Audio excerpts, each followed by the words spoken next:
Bonsoir messieurs, dernièrement je vous avais parlé d'un petit souci de cloche d'embrayage sur un 125e, cloche qui avait pris du jeu par rapport à sa couronne, en cause les caoutchoucs amortisseurs de couple qui étaient usés.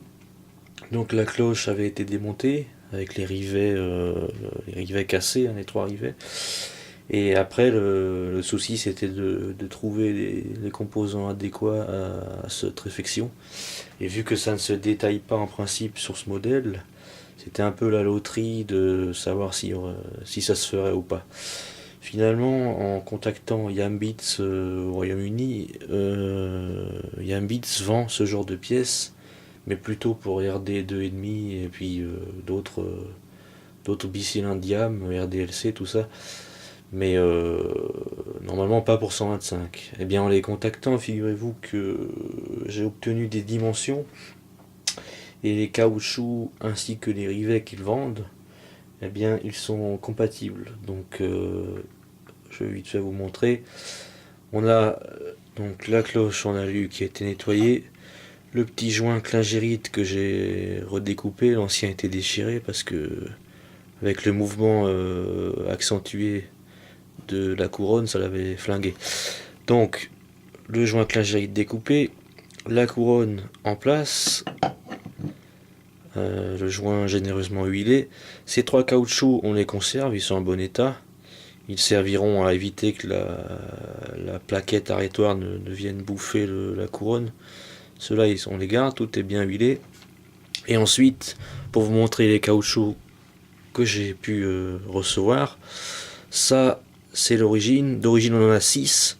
Chez moi, j'en avais 4 qui étaient bouffés et 2 qui étaient encore ronds. J'ai jamais compris pourquoi, mais bon. Bref, je les ai gardés en tant que référence pour mes mesures.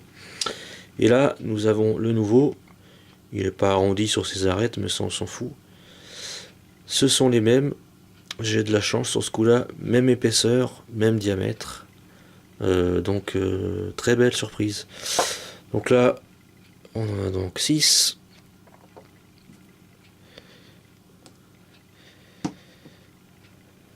Hein, tout est bien huilé, j'ai utilisé de l'huile minérale hein, pour le montage des caoutchoucs, type Isio 4, ce genre de choses.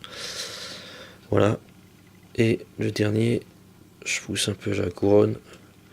Et donc là, avec tout cet ensemble, eh ben, j'ai quasiment plus de jeu. Enfin, j'ai plus de jeu. On sent simplement les caoutchoucs se plier. Donc là, c'est même pas 1 mm. Bref, c'est neuf. Voilà. Les caoutchoucs sont en place. Ensuite, on a la plaquette arrêtoire, enfin je sais pas comment l'appeler, la plaque, avec le out hein, dehors, qui repère. Et ensuite, au niveau des rivets, eh bien là aussi, en leur posant la question par mail, ils m'ont affirmé qu'ils vendaient qu'une taille de rivet et que peu importe la bécane que je choisissais sur leur site, j'allais obtenir des rivets de 6 mm par 25. Voilà. Ils ont le même angle au niveau de la tête que mes anciens. Ils ont le même diamètre. Après, j'ai plus qu'à raccourcir parce qu'ils sont un chouïa trop longs. Et tant mieux, j'ai envie de dire. Maintenant, mon dernier souci dans cette histoire, c'est que moi, j'y connais rien en rivet. Je connais quelqu'un qui a une presse. Ça, c'est pas la question. Après, pour monter ces rivets, moi j'avais pensé à une chose, je sais pas si c'est la juste méthode, mais donc après l'insertion des trois rivets, l'idée, on va en mettre déjà un pour montrer. L'idée, bon déjà il faut que je raccourcisse, hein, bien sûr, parce que là le côté qui dépasse, il va buter contre le pignon de kick ou contre autre chose. Là. On n'a pas de place. Ça va être raccourci. Mais après, pour la pose, moi j'avais pensé à une chose, c'était de poser ça comme ceci dans la presse, avec bien entendu un support coupé au préalable qui maintiendrait la tête du rivet, hein, parce que sinon on bosse dans le vide, et qui m'éviterait aussi d'appuyer sur les créneaux. Là on maintiendrait la tête du rivet, et après la question pour que je pose à ceux qui voudraient monter ce genre de rivet plein, parce que moi j'y connais rien, est-ce que ça se monte à froid à la presse avec un poinçon destiné à faire l'espèce de dôme champignon, Où est-ce que vous tapez, où est-ce qu'il faut les monter à chaud, rouge cerise, et simplement presser dessus. Mais après la question c'est à quel niveau, quelle puissance je mets dessus, ça c'est la bonne question. Parce que les rivets je leur fais confiance, hein, je vois pas pourquoi ils me poseraient des soucis.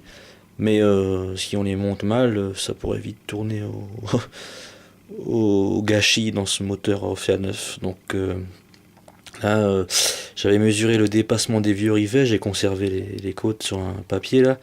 Et puis c'est vrai que sur les vieux rivets, la partie écrasée elle était parfaite. Donc moi je pense qu'en usine ils ont un poinçon, un truc adapté qui écrase juste ce qu'il faut et pas plus. Autrement je vois pas, je pense pas que ça se fait à l'œil, hein. Parce que si maintenant on les écrase trop par exemple, le mouvement de l'amortisseur de coupe il sera plus fonctionnel. Donc et puis surtout de faire la même pression sur les trois, c'est ça qui m'inquiète. Ouais. Voilà, si vous y connaissez en rivet plein, moi je connais pas la méthode de pose, donc merci d'avance et passez une bonne soirée.